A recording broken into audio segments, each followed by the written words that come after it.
this is the ingredients you need for 3 bags of cake mix. 9 eggs, 1 cup of vegetable oil, 3 cups of water, optional icing, and a pan. That mix all the ingredients together.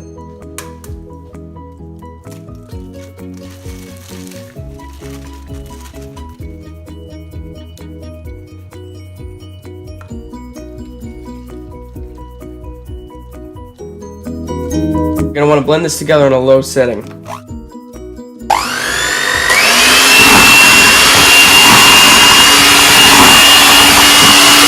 Now this is the consistency you would like to stop at. I'm gonna dump this in your pan.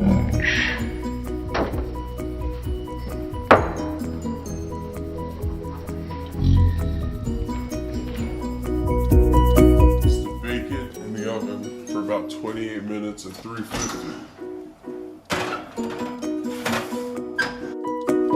Step is to apply the icing, which we made a cheeseburger. Okay, this is what I say to it.